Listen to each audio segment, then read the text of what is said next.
I do want to start today's video out by saying everything that I'm going to say about this baler is my personal opinion. We've owned it for about 3 years. We've run a bunch of bales through it. This is no way, shape, or form endorsed or supported by anybody. Now, AGCO wants to sponsor me. I'm not going to say no, but this is my personal opinion about the baler.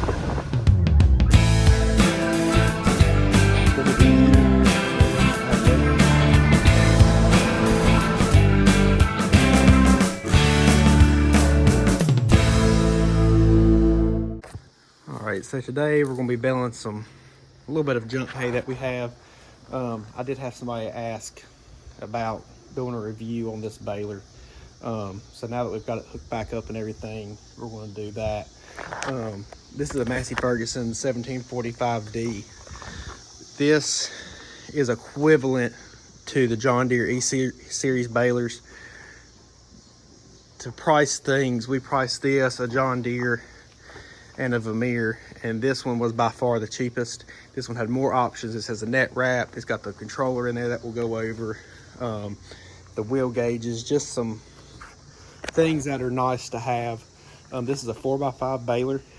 It comes with the, I call them alligator teeth and the serrated belts and everything, but it's a pretty standard baler. If you run any of the older Heston Massey Ferguson balers, it's the same design. It's got the hydraulic tensioner. It does have a little bit more bells and whistles as far as electric tie, the bale sensing, and things of that nature that you wouldn't have on the older ones. But the design is still fairly simple to maintain. It's even got the bell kicker on it, which is good and bad in our land, because I forget to turn it off and I ended up kicking it down the hill even further. But it is a nice option if you're on level ground. You don't have to back up. The one big difference with this baler is that you don't have to turn the PTO off to dump it. It's got a clutch in it, so when you open the tailgate, it loosens the tension on the belts and it keeps from wear and tear of sitting there cutting the baler on and off. As far as the net wrap goes, you load it just like you would a John Deere. It's fairly simple to load. You pull this bar out, and then you feed the net wrap down through. It's kind of dark, but you just feed it down through there. I've had very little trouble out of it feeding. I had some trouble when I first bought it, but other than that, it's kind of worked the kinks out. But just your typical round baler, just to show you how simple it is. Most of the bearings in here are sealed. You have your grease points on your tensioner arms, the gate, things like that. But as far as the main bearings, those are sealed.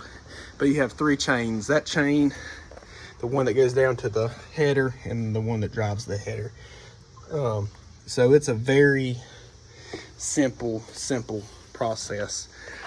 They put grease fittings everywhere. As far as durability, this baler is built a lot heavier, in my opinion, than some of its other competitors, and that's just my personal opinion on that. The pickup head's just your standard pickup head. It's got a metal starting roller. The rest of it's variable chamber baler, so you're just your typical stuff there. Just 2 hydraulic hoses and 1 set of wires that go to it, and that is it. But we're going to take it out in the field. Logan's going to be riding with us, so I can talk a little bit more about it while we're in the field. Some of the things I do like versus some of the things I wouldn't say necessarily dislike, but kind of don't work well on it, which is very small. I've been very pleased with this baler. All right, so this monitor is fairly simple. It's not like one of those John Deeres with all the lights. Now those are nice because you can tell what your baler's doing, but simply your drive left, drive right, drive, that makes sure that light's on, everything's good.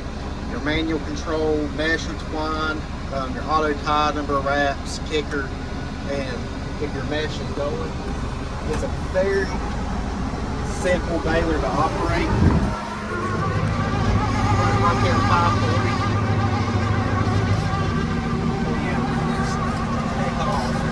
One of the things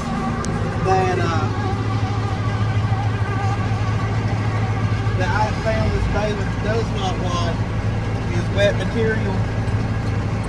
It will not bale anything wet. It also does not like real short stuff. I don't know if you can tell from the video, but when you first start the bale, it tries falling back out the throat of it, and it's doing it right now. If this field wasn't so rough, you could speed up and get that material in there, but we're also going down the field. But as far as that, that's one of its kinks. It does not like damp material. I've only ever clogged it up twice. That's because I started off getting some damp and wrapped around the rollers and stopped it up. I've never stopped it up from sucking a rod through it. And let me tell you, I sometimes don't pay attention, and I will suck a rod through it, and it eats it every time. This baler's really simple to pull. I pull it with a 100 horsepower tractor that's really overkill. I do like it for the weight, because that baler is heavy, but a 65 horsepower tractor can pull it just fine. Well, I believe if I had to do it.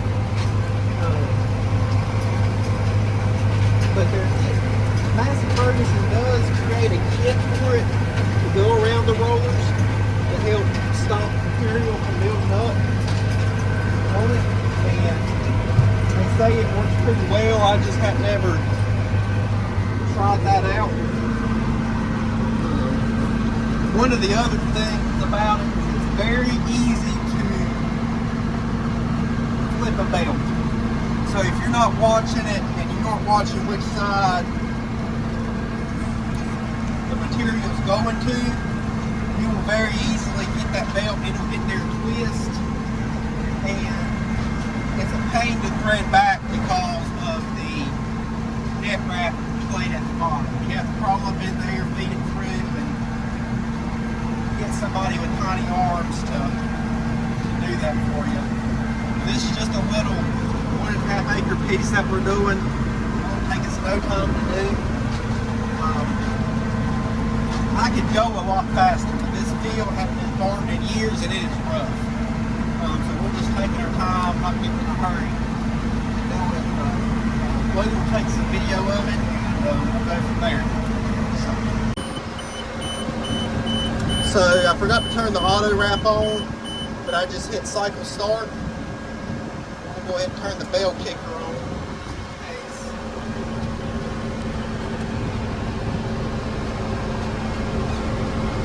And it'll tell us here in a minute whenever it's done.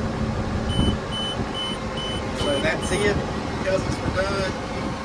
We open it up. We don't turn the PTO off. You see the belt stop on its own. Kicks the bell out. We blow the tailgate off again. It's very, very quick compared to a twine baler, which that's nothing special to this baler.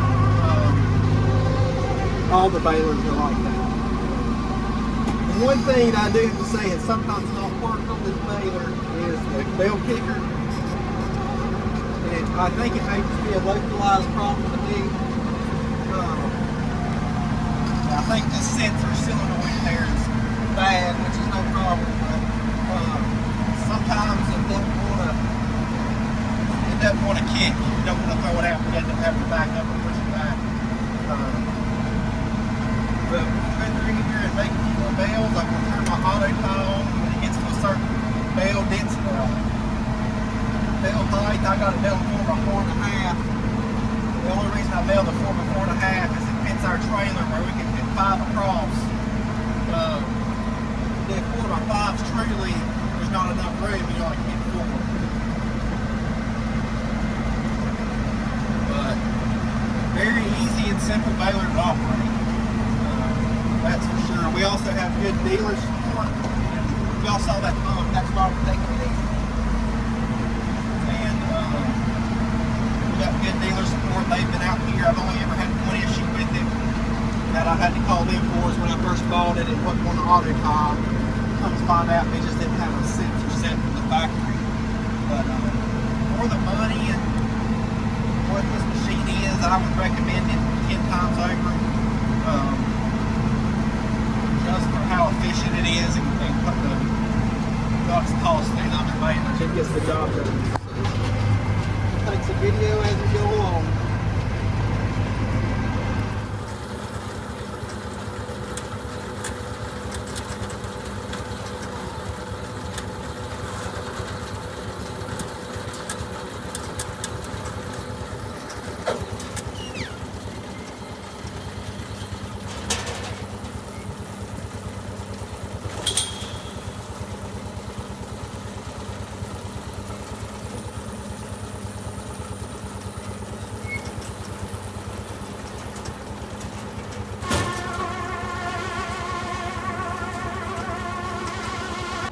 Here's what the inside looks like.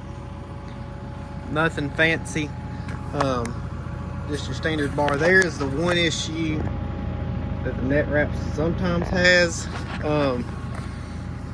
Is whenever you're on a hill, it seems like the net wrap goes to one side, it doesn't cut or anything. We've got the mini bell here. But as far as the quality of bell it makes, I mean, you can see for yourself here. It makes a very tight, heavy bell. These probably weigh from 700 to 800 pounds, I'd say. But it bells it very tight.